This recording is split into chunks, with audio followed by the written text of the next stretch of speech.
Fantastic. Okay. Well, let's just dive in and we'll let more folks join us as we go along. I am so excited to launch our first ACW webinar. This is something we are going to start doing on a quarterly basis. And I'm so excited to share the stuff that I get excited about, which is all things wellness, well-being, but particularly in the workplace, in our businesses, in our organizations. Our little tagline for our business is that healthy people build healthy businesses. And I think it's one that resonates with a lot of people.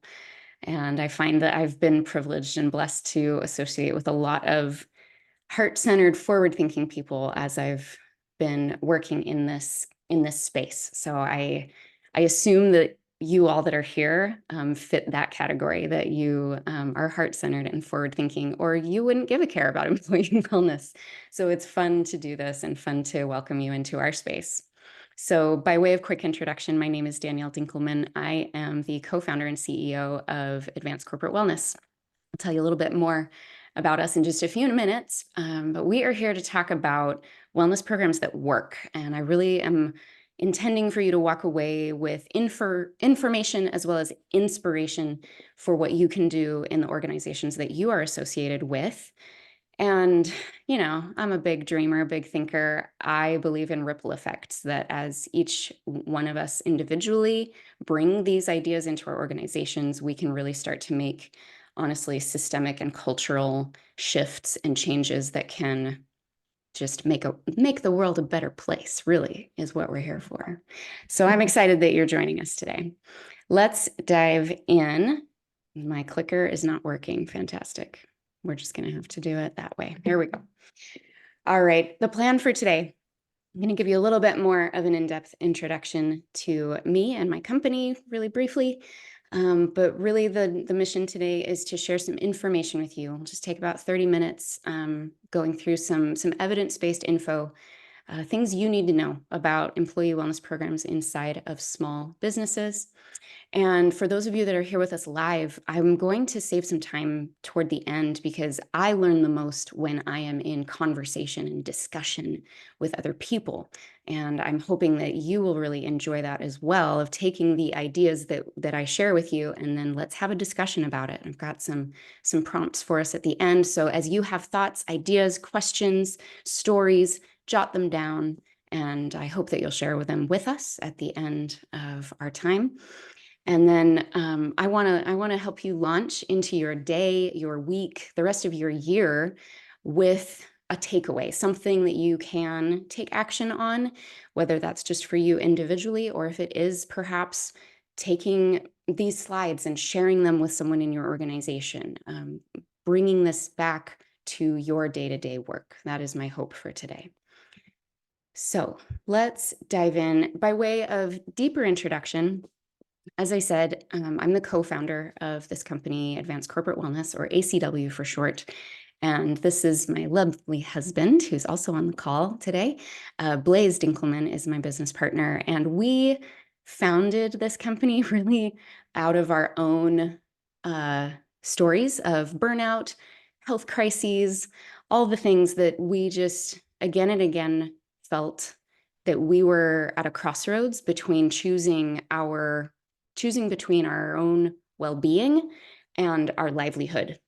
And can't even tell you how many times we've come to that crossroads and felt like there's got to be another way. Why do we keep finding ourselves at this crossroads? And of course, there's things we can do personally, and there's things that we've learned along the way. But ultimately, our answer was also that the systems need to change. The culture needs to change. The way that we engage with work, the way that we engage in our businesses needs to change. And so one of our answers to that is, hey, let's offer something to small businesses that they can provide to their employees that helps them take better care of themselves. So our company provides individual wellness coaching as an employee benefit to small businesses. And we've been doing it for about 2 or 3 years now. And it is a joy to bring to these business owners and their teams to help them take care of their people in a very powerful and new sort of way. So you can definitely check us out on our website if you'd like to learn more about that. Let's get into the topic for today. And to just frame this up, I want you to think about the organization you're in now, the organizations you've been in over the course of your career, the organizations your friends and spouse have been in. We have lots of exposure to different company cultures. And I want you to think how many of those companies have truly had a culture around well-being and a value and a priority around the wellness of each individual employee. And if you're like me, the answer to that question is that very few businesses have made that a priority in the last decade.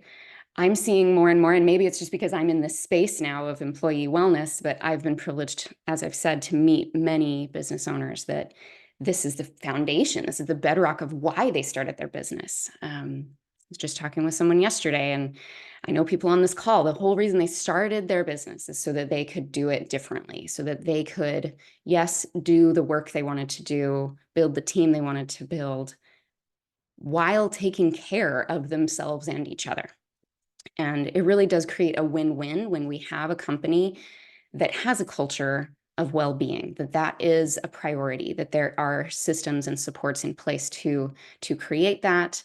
And there's so many things that go into that. That'll be a webinar for another day. But what I want to do today is zoom in on one piece, one factor of creating a company culture around well-being, which is having an employee wellness program. And so we're going to dive into today 5 things that every small business needs to know about wellness programs. And the reason this is so important is because wellness programs are going through an evolution. And you can go to our website, check out, we're gonna have an article out soon about kind of wellness programs 1.0, 2.0, 3.0. There's an evolution happening that employee wellness programs started out in large corporations, right? Because the numbers said, hey, if we can help people be healthier, our insurance premiums will go down, our liabilities will go down. And so it made numbers sense, right? But over time, over the last 3 decades that wellness programs have been a thing, 4 decades almost, we're seeing this trickle down now into mid-size and small businesses because of the things we're going to talk about today. And we're going to start with number 1, which is there is a growing demand for this, for wellness culture and wellness programs, especially inside of small businesses. We've seen such an interesting, oh, sorry, I skipped a slide there. Such an interesting environment in the employment space, haven't we? Since COVID, we've had the Great Resignation, and even just recently, just seeing what feels like an employee shortage. It's hard to hire people. We have baby boomers retiring in droves. We have such interesting dynamics at play right now. Different generations in the workplace, right? A new set of values really skewing more to that direction of demanding work-life balance in their careers, really. These younger generations are demanding that. So it makes sense to have wellness programs. It's a great way to say loud and clear to the folks that you are wanting to attract into your company that we care about you as a person. It also makes really great business sense because it is going to help you attract, retain, develop those individuals. Okay. So please know that there is a demand for this and it's growing. People want to work for organizations that see them as people, plain and simple. And it's funny that this is a new concept, but it is. You know, you think about your parents, your grandparents, work was different. Things have changed. And so we need to know as small business owners, small business leaders, that there is a demand for this and we need to answer it. So wellness programs are one of the ways that we can do that. So what is a wellness program? Number 2 here, we got to define that, right? So before I give you the definition, here's some examples of what an employee wellness program is not. While EAPs are fantastic, they are not an employee wellness program. They are more crisis management. They're great kind of after the fact. Wellness programs, they're there to be a little more preventative and proactive, okay? Getting together for pizza parties, bringing in treats and food for lunch hours, that's great. You might be, encouraging people to take their lunch break, which I'm a big fan of. But is that a wellness program? No, of course not. Also, depending on what kind of food you're bringing in, right? Um, Health insurance benefits. This is par for the course, right? This is barrier to entry. We all need to be providing this. If you have W-2 employees, obviously you are providing this. Are there things you can do to make it better? Absolutely. I know plenty of businesses that cover 100% of the premiums for their employees. It's amazing what employers can do to speak volumes to their employees in the way that they present those health insurance benefits. And yet, those are still not a wellness program, okay? And then this last one, you might feel an amazing camaraderie with the people in your business, in your team. That's wonderful. You may feel like what's going on in the personal lives of the people you work with. That's wonderful. That's fantastic. But it's still not a wellness program. So what is? Here's a great definition out of an article that I came across, and I really liked the clarity of this definition. And by the way, everything I'm sharing with you today comes out of a research paper that I wrote. We created a white paper around it. We will be sharing it with you so that you can dive into any of these resources that we cite today. But let's look at this. It's an organized, employer-sponsored program that is designed to support employees and sometimes their families as they adopt and sustain behaviors that reduce health risks, improve quality of life, enhance personal effectiveness, and benefit the organization's bottom line.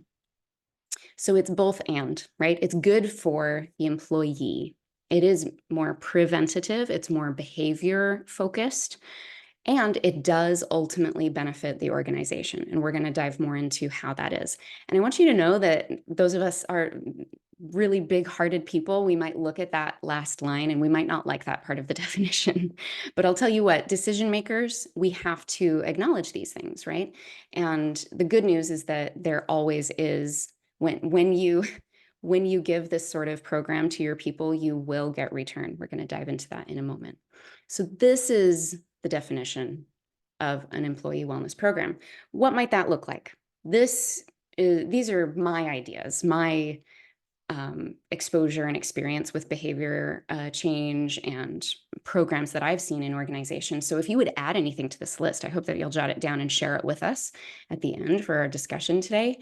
But kind of scan over this, right? There's different categories in my mind, and not all of them accomplish the same thing, right? You can have things that you are sponsoring as a company that is simply sharing information, it's educational. That's great. As a coach myself and building a coaching company, I'm a really big believer in, education and information is great, but how are we actually helping folks translate that into meaningful behavior change, long-lasting behavior change? That's kind of where our program comes in. But then there's absolutely a beautiful space for just creating experiential programs. I love some of the companies we work with that bring in, a meditation leader or a yoga teacher and have those things sprinkled throughout the week or throughout the month. It speaks volumes, and it really does support your people in keeping this work-life balance perspective. And then, of course, you can always look at what are we doing environmentally in our workspace, whether that is an in-person office or a fully remote environment. What can you do as an employer to positively impact the environment of your staff? These are all things that could be a part of your wellness program. So I hope that that gives you kind of some more concrete ways that we can kind of operationalize that definition we just looked at. So to me, the short, simple summation of the definition is that a wellness program is going to support meaningful change, specifically in personal health and well-being, and in this work-life balance piece, right? That's what's really going to help us help our team members not continue to hit that burnout wall, right? We have to acknowledge that we need that balance. The third piece is ROI. All the decision makers want to know about ROI, but there's also this thing called VOI. And this comes out of some of the research that I came across, specifically in small businesses, right? The smaller we are, it might be harder to be able to see big returns, like dollar for dollar, when it comes to health outcomes improving and impacting our insurance issues compared to how much we're investing in our employee wellness program. And that's where we need to flip it a little bit and look at, okay, but what else are we getting a return on? And that's where VOI comes in. So let me walk you through this. Return on investment, that's dollar for dollar, right? And you absolutely will see this, especially as you let time pass. 3 to 5 years, right? This is a long game strategy that you will see decreased health costs, you will see fewer sick days, and you will see increased productivity when the folks on your team are simply taking better care of themselves. It's very common sense to me. One of our clients recently, I was helping them get ready for one of our workshops that we were doing. And I paused and I just told her, I said, I think it's just really admirable that you make this a priority in your company. We go in every single month and we have a workshop with their team. And she just kind of looked at me. She's just like, of course. And this was her answer. We want to invest in our people's well-being. It's important. And it is important from the human aspect. It's also important from the business aspect, from the operational aspect, right? They really are, our businesses would be nothing without the people, right? We are the people that are making the work happen. So we can invest in that.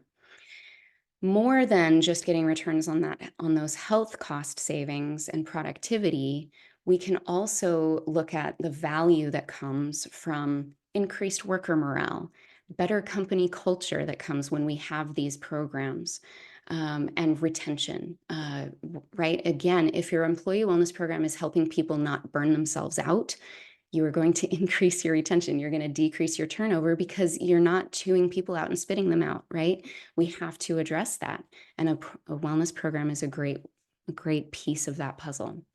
Another one of our clients recently, one of their biggest motivations to work with us is they said, we want to keep the employees we have. They happen to be in the accounting industry. And as you might know, there's quite a shortage of incoming accountants right now. And so they very desperately want to take excellent care of the staff that they have. And they want those staff to take excellent care of themselves so that the work they're doing is sustainable.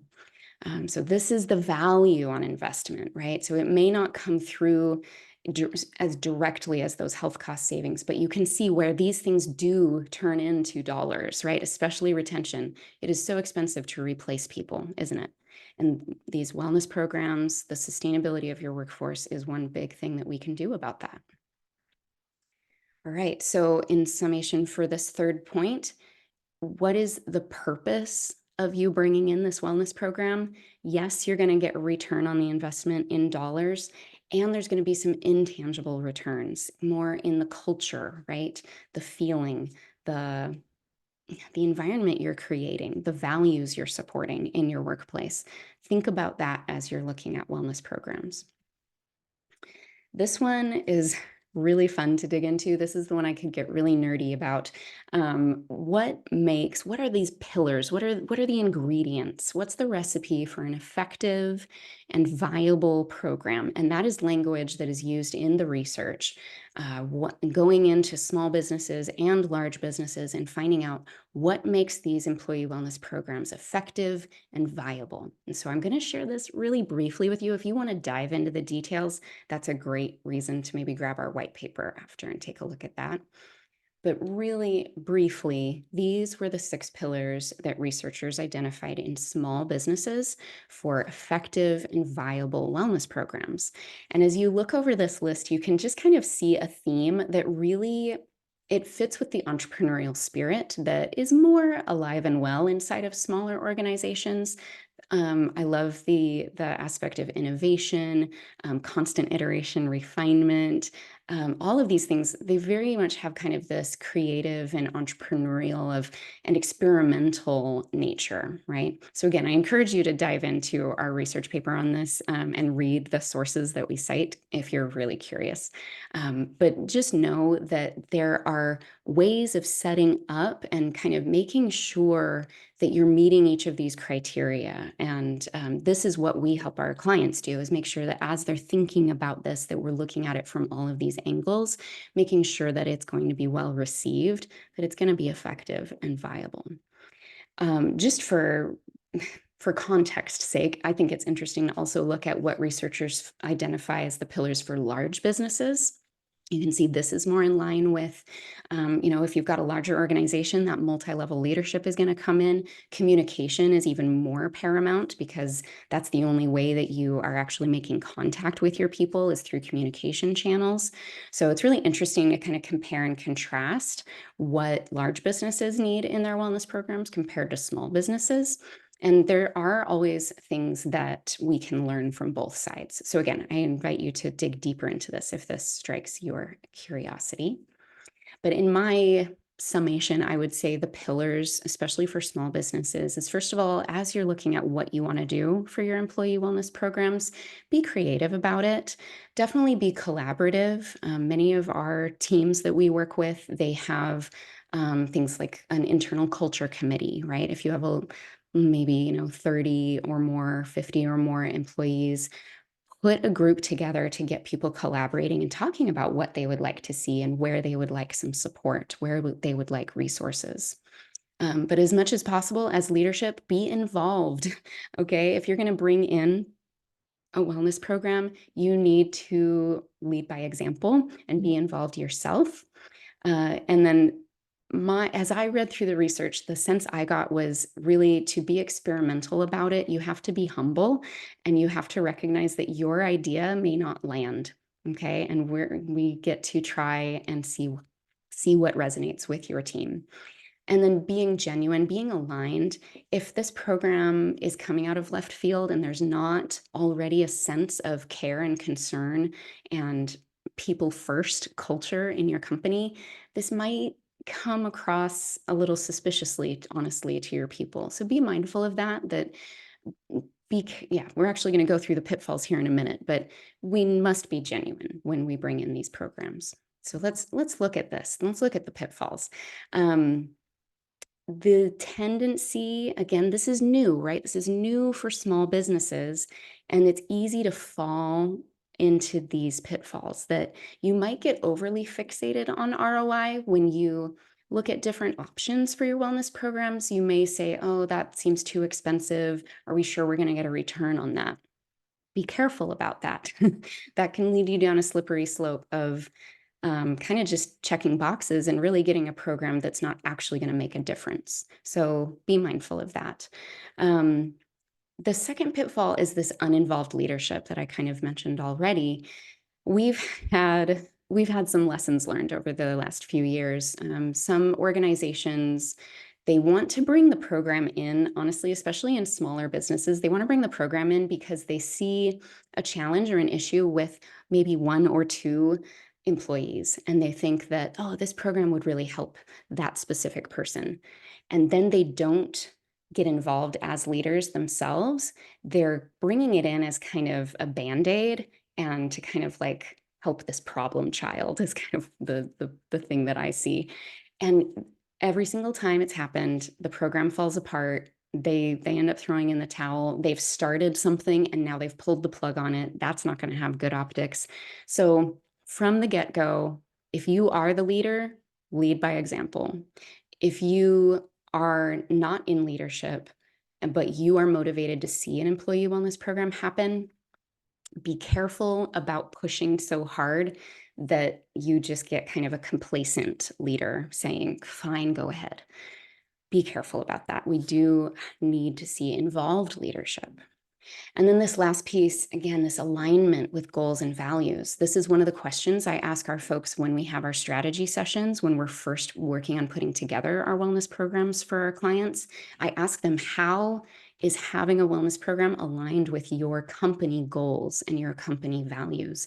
And honestly, if they can't answer that question, they're probably not the right fit for us. So that is something that you can start to assess now. And maybe some things need to be added. Maybe some things need to be adjusted to bring that into an alignment that it makes space to enhance the wellness culture in your organization and make room to bring in an employee wellness program that it would feel even more congruent and natural to bring that in. We don't want that to feel incongruent. So be cautious of these things as you look at that. So here's your summary, okay? We need to know that there's a demand for wellness programs in small businesses. The folks that are coming to work in your small business, you are competing to hire them. You are competing against large and mid-sized organizations that are able to offer an incredible benefit stack, right? So be mindful of that. There is a demand and you are competing for that same individual. So what are you doing to show that you are a company that sees people as people first? Yeah. Be mindful of the definition. Don't fall for thinking, oh, well, we have the EAP and our culture is really great in general, so we're fine. We don't need an employee wellness program. Be careful of that. And then always make sure that your purpose is double. It's good. It's good for the business. It's good for the individuals. And those two things will feed off of each other. Okay. You want to have a well-rounded and balanced purpose on bringing in that program. Those pillars, again, I invite you to dive into these further, dive into that white paper, but just know that there are evidence-based ingredients that will help an employee wellness program be as effective and viable as possible, which is why you probably want to have some help putting that program together. And then that last bit with the pitfalls, right? Just kind of keep that in your purview. Let's make sure that we're not falling for any of those traps. All right. So really what the goal is here, my friends, is that we are creating a wellness culture with these wellness programs. And these two pieces work together, right? You can't have one without the other, and they become this self-sustaining cycle. And it's a process, right? We can't snap our fingers.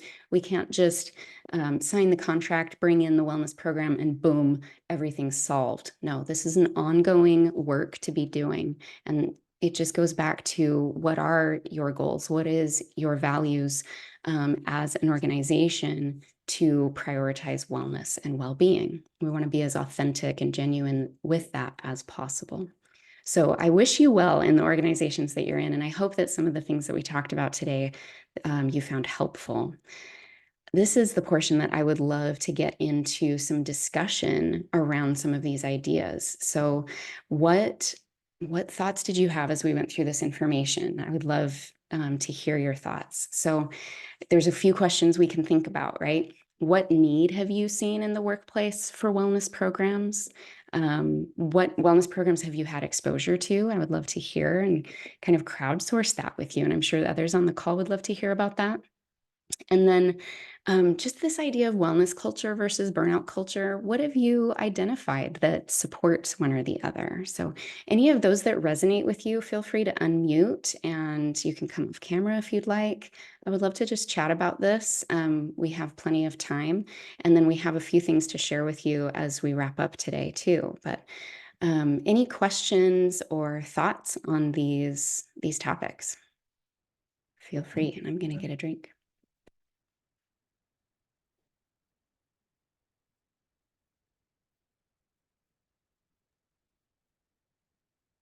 Danielle, yeah, that's really interesting. Thank you. I've never really heard of VOI. It makes perfect sense. Somewhere where I've definitely seen the need for workplace wellness is nonprofits who are dealing with some incredibly challenging situations, especially arising from COVID and the cost of living crisis as it continues. Yes. And they have real burnout with frontline delivery staff. Absolutely. And funnily enough, their wellness culture is focused on their beneficiaries, not necessarily their employees. Isn't and that connection doesn't seem to always make the link. Ooh. And it would be lovely to really see a shift in that. I agree with you, Claire. Thank you for pointing that out. It really is so interesting. That piece fascinates me, that especially in the nonprofit space, these are very altruistic people in general, right? That's why they're in that line of work. And when you get really altruistic, caring people, they're typically very excellent at taking care of everyone else but themselves, right? So yes, bringing this in, and some of our clients are nonprofits, and it's so amazing to see the alignment that happens, the congruency that happens when we do take how we feel about, the folks that are the end users of your programs or your services, to extend that same kindness and care to the staff. That's how we create organizational resiliency, really, right? That's how we don't Yeah. burn out those frontline workers. And I guess the added challenge for nonprofits is they have to justify any spend on programs like this, and they're having to probably get external funding. So I guess it's just an added layer of complexity. It is. It is. And the nonprofits that we do work with, it's fascinating to me. The quality of leadership, honestly, is a really big factor, but also the quality of the funding, right? Yes, not all nonprofits are created equal. Some of them are well loved, well supported, and others not so much. And it is a struggle. There are programs, there are things we can do that are free. There are things we can do that are really affordable. Our program, in fact, is actually really affordable. It surprises people how affordable it is. So nonprofits or budget sensitive organizations, or be careful assuming that, oh, we shouldn't even look at that, it's probably out of our budget. You might be surprised, and you might be surprised what small things you could put in place that cost little to nothing, but still start to make an impact on some of those pieces that we talked about today. So yeah, thank you for bringing those up, Claire. I think I could talk all day about that. It's so fascinating to me. Yes, thank you so much. And the VOI, it sounded like that resonated with you, of kind of broadening what we're looking at, of how we're getting a return on that. Honestly, that is how our nonprofit folks justify the expense of our program, is that they know that it's helping their people take care of themselves so that they can stay and keep doing the work they're doing. And that is valuable on many levels. So yeah, it's an interesting thing to look at. Thank you so much. Anyone else? Did that spark any stories? I love to hear other people's perspectives.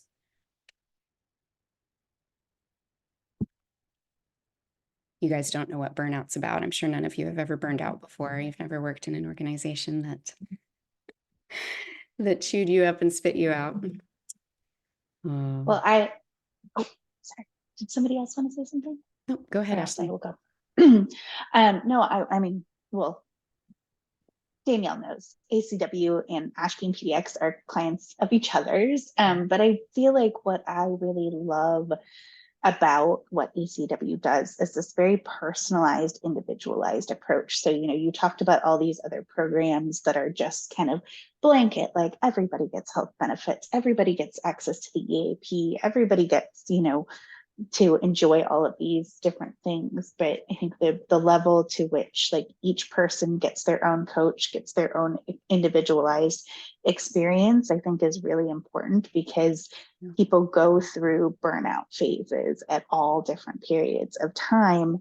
And I also think what you had talked about with the leadership team being, involved, I feel like a lot of times that there are businesses out there that hierarchical separation creates differences in experience of how they look at benefits and what they're able to do. So being able to say like, hey, we're also people who benefit from this, use this service, and it's kind of a holistic way to look at the approach that I think is really important. And one that doesn't necessarily look at, I've been in a lot of corporate cultures where they just look at identifiers for if you will be expensive later in life. So one of our requirements was we had to have 4 different areas checked annually, and then we got like a healthcare incentive back. So, you know, they're checking BMI, your blood pressure, your I think cholesterol and sugar levels, and then I can't remember what the last one was, but it's basically so that they can keep their healthcare premiums low, because they've said, oh, we've checked everybody in the organization, and this level of folks, you know, is essentially they're checking for diabetes, but pre-diabetic, and these folks are not. And so tying that, you know, all to a return on investment, I think is really important, and not having kind of built in, you know, great, you know, that these are factors. Now, what do you do about it? There's no, you know, you just have these numbers now without the behavior change that needs to come to adjust those for future. Absolutely. Yeah. And I'm curious, Ashlyn, how did that make you feel as an employee going through that process? Oh, it was weird. It was weird, and you always had to do it on your own time. You couldn't do it on like the company. That was another thing too. So I remember one year I had biked to work, and you know, they had this they had these stations set up in their like big conference area. And the first, you know, what was open first was the blood pressure. And they're like, oh my God, your blood pressure is so high. And I'm like, I just biked 9 miles to get here. I need to come back around through and take this again. Like, of course, because I just did, you know, so much. But yeah, just to be kind of put into that, it felt very like much you were like a piece of cattle going through all of these different things. Not very kind. Not kind. Then, you know, not kind at all.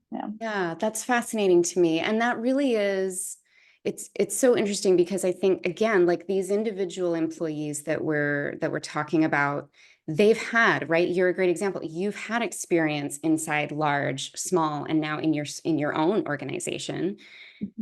That changes, but you are still this individual, this human, this person that is going to receive these things in different ways. I actually had a really interesting conversation with another business owner, and when I was talking about wellness programs, he was like, I don't like the word wellness program. And I was like, really? Tell me more about that. And he said, well, I just associate it with corporate leaders wanting to make sure that I'm not a liability, very much what you just shared. And that just feels like crap. That feels like crap. I don't like how that feels. And I'm like, okay, fascinating. That is where wellness programs were born. It's kind of an unfortunate origin story, in my opinion, because where I'm seeing it evolve, and now the business owners that I get to work with, they don't come from that perspective at all. Like they are coming from this holistic, altruistic perspective of, I know that if I take good care of my people, they'll take good care of my business, my clients, my customers, right? It's this symbiotic relationship, and they want to invest in it, right? It's so different, the evolution we've had. And so, yeah, as we're in these small organizations, as we are able to make decisions around how our wellness programs and our culture work, we get to further that evolution, and hopefully get further and further away from what you just described of like, yeah, kind of being herded like cattle and kind of being poked and prodded at, to let's ascertain how much of a liability you are. Ooh, can we just flip that around and say, instead, what can we do to support you in being the healthiest version of yourself? And yeah, I'm obviously with you. Like, I think the most powerful way to do that is as individualized and as behavior based from a supportive, affirmative perspective as possible. It's a powerful thing to look at, and there's lots of ways to shake it. But yeah, it's evolving, and we're a part of that evolution, which is exciting. We get to bring people along with us. Thank you for sharing, Ashlyn. I appreciate your perspective on that. All right.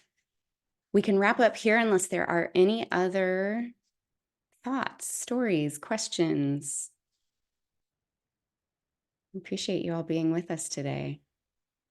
All right. If there's nothing else, we'll move forward, but feel free to chime in if you have anything. you know, whenever I teach something, whenever I learn something, my last question is always, so what? Right? So what? What are we going to do about it? Right? And anytime we look at organizations, cultures, systems, sometimes it can get overwhelming to see how things aren't where we wish they were, right? Maybe you're looking at your organization and thinking, we could never have an employee wellness program. It's just, it would never fit, you know? Or maybe you're thinking, oh, we already have one. Isn't it great? I'm really lucky to work in an organization, or I own my own business. I get to do it my way. There's a whole spectrum. Wherever you find yourself, I hope that you will answer your own question of, so what? What are we going to do with these ideas and these concepts today? One of the things that I might offer you first is, if this isn't being talked about, start the conversation in your organization or the organizations that you support and work with. Ask some of the questions that came from our conversation today. Get people curious about this. Share one of your light bulb moments from today. Share a story of when you were burned out and what you think led up to that. The more we talk about these issues, the more they will be on other people's radar, right? And the more we talk about these issues, the more it gives other people permission to speak up and speak out and say, yeah, that, you know, that doesn't really work for me either. And that isn't supportive to me either. And I wish it was this way. And all of a sudden, now we have a dialogue. Now we have ideas. And maybe eventually we can have solutions, right? So depending on the organization you're in, it might be fast, it might be slow, but we can always find like-minded people that we can have a conversation with. I've given this presentation before with groups of HR professionals, and often HR professionals are the altruistic, heart-centered people in the organization, right? And they may or may not have very aligned leadership. And they may feel like they're kind of in that position where they have to convince or convert leadership to some of these ideas that we talked about today. So we do want to, you know, give you some resources that might help you, things that you could reference, things that you could share, that can just start to open people's minds to some of these concepts. And our white paper is one of those. You can grab that QR code if that's helpful. We will be sharing these slides with you, right? So if you ever wanted to come back and be like, oh yeah, what was that one thing that Danielle mentioned? I think I could like ask a question about that in our next meeting. I hope that you'll reference those, okay? And feel free to share these things with other people. So that is what I hope. I hope you'll walk away with something that you will do. And it can be as simple as having a conversation. If you are thinking, I want to take a next step, or you know of someone that would be interested in taking the next step, we, as an organization, we provide a free strategy session. We happen to have a promotion going on right now for folks that try a pilot program of our coaching program. If you enroll before the end of this month of March, we do have a 10% off for the first quarter of your coaching. So if that's something that interests you or that you think would interest someone that you know, feel free to share that.